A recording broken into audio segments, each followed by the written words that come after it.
Welcome to Phoenix 2020, a clear vision for the future of Phoenix. I'm Councilman Nowakowski, and we're right here in downtown Phoenix to talk about a new pilot program of scooters. And with me is the Assistant Director of Streets that's going to tell us how to be safe and how we're going to educate people on riding the scooters. So Briiana, welcome. Thank you. We're really excited about this pilot program that's coming to downtown Phoenix. So tell us a little bit about the scooters and how did we end up with scooters in downtown Phoenix? What was the process? So there's obviously been a nationwide interest in scooters, and so Phoenix Community Alliance approached us and said, hey, what about scooters in downtown Phoenix? And so we worked really closely with the community as well as research with the other cities to determine what makes sense in Phoenix. And so here we are with a scooter pilot program that is launching September 16th and will run through March 16th. And we will be taking updates to the City Council at a 3-month and 6-month period. When we reached out to some of the community as well as the other cities in terms of what were some of the concerns we heard was potential speed. So we made sure that we put a maximum speed on the scooters of 15 miles per hour. In addition, visual blight was a concern for community members. Right. And so when we were looking at that, we are having designated locations where scooters will be deployed every morning by the vendors, as well as this is where scooter renters should pick them up. And this is where they should park them every day. So Briiana, where can you find or how can you actually get a scooter? So the pilot program is in downtown Phoenix, and you can go to phoenix.gov/scooters, and on there you will find all the information in terms of the map where the boundary areas, where the 400 parking locations are, where you can pick up scooters, and lots of great information online.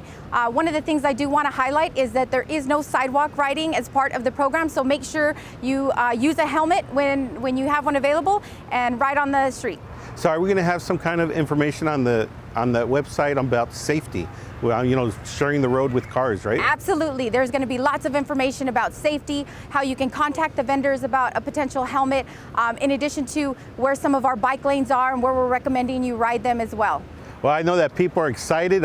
We just came back from Dallas, and everybody has scooters. Scooters are everywhere. So, you know, Phoenix is the 5th largest city, so we're catching up with the rest of the cities. So let's find out a little bit more. Let's ask one of the people from Lime and how we can ride one of these, right? Absolutely.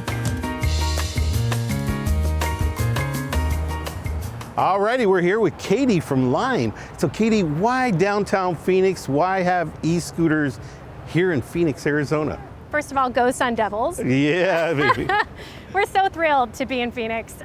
You know, actually 50% of all trips are under 3 miles, right? So that means people are taking cars where they might be able to walk or take a scooter, right? So they don't need to hop in a car, their own personal car. They don't need to hop in a rideshare car. They can easily take a clean, accessible form of travel, right? I know people at City Hall are excited about it because they want to go to a restaurant or have a lunch break. You just jump on the scooter and you're there. Woo. Yeah, very affordable, very easy to do. We estimate about 30% of all rides replace car rides. So then we're looking at really clearing up a lot of the congestion that's in downtown Phoenix, right? So Katie, if you're a first-time person ever using this, what do you do? Yeah, so you will download the Lime app, of course. So you go online, you download it. Download it, put in your payment information once. Okay. And then you go through the tutorial. So the safety tutorial letting you know how to ride and where to ride. Some of those key elements of how to safely ride are you should wear a helmet. You need to ride in bike lanes and not on sidewalks. You have to So no sidewalks, right? No sidewalk riding. Alrighty. Yeah. You have to park in those designated parking areas, which are noted in blue in our app and throughout the city. Okay. And then you can start your ride. So you download the app, scan the QR code right here on the scooter. Mm-hmm. It'll make a blingy noise, a very happy blingy noise, and then you're off and running. So what's all this? What's this black thing right here? Yeah, this is really great. So it's a bell. Yeah, if just as you would a bike, if you need to notify somebody that you're, coming in their path, maybe it's another bike rider, another scooter rider, you can easily bling this bell and notify them without having to. And what's this one right here? This is the accelerator. So when you start to ride the scooter, you're gonna kick off. All right. And then you can press this accelerator to go. And it's maxed out at 15 miles per hour, but you can self-regulate. Lime is one of the only scooter companies to have a speedometer. Oh, great. So you can choose your own speed.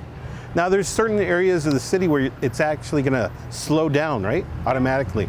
Yeah, so beyond the downtown zone in certain areas, it'll have an automatic slow down zone. It's a no ride zone. So what'll happen is when you enter those zones, it'll be marked geofenced in the app as a red zone. You'll automatically slow down to 3 miles per hour, and you'll be unable to lock your scooter there. So you'll need to take it out to lock it. So Katie, if I wanted to order one right in front of City Hall, how do you do that? You can easily go on your app and find the closest one. So if you look in your app, you'll see, little limes, and that'll be the closest scooter to you. If we do this right, you'll always be able to find a lime scooter. Oh, that's and you can great. reserve it. You can reserve it in advance in the app, so you can easily access the one that's nearest you. So if I ride up to City Hall, then what do I do with the scooter once I'm done? Yeah, you'll be able to find the closest designated parking area in the application. So it'll be a blue zone. Okay. It'll encourage you to park in the blue zone. When you do park there, it'll ask you, have you parked there? If you didn't, you'll have to repark, right? So you have to park in a designated area to end your ride. Now, if you want to get more education on riding e-scooters, is there a website or is there any training or anything that people can look up? Absolutely, there are multiple areas, multiple places to go. There'll be some on-scooter education, there already is, and there'll be some hang tags that are very difficult to pull off. There's the in-app tutorial, and there's li.me, which is our website. And I hear the city's going to have a very robust FAQ. So let's test it out. Sounds great. So the first thing we got to do is put our helmet on, Put our right? helmets on.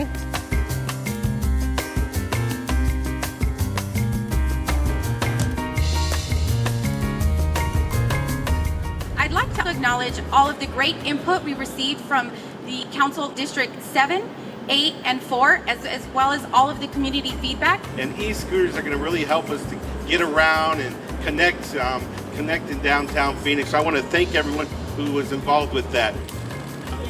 We'll see you next time on Phoenix 2020, a clear vision for the future of Phoenix.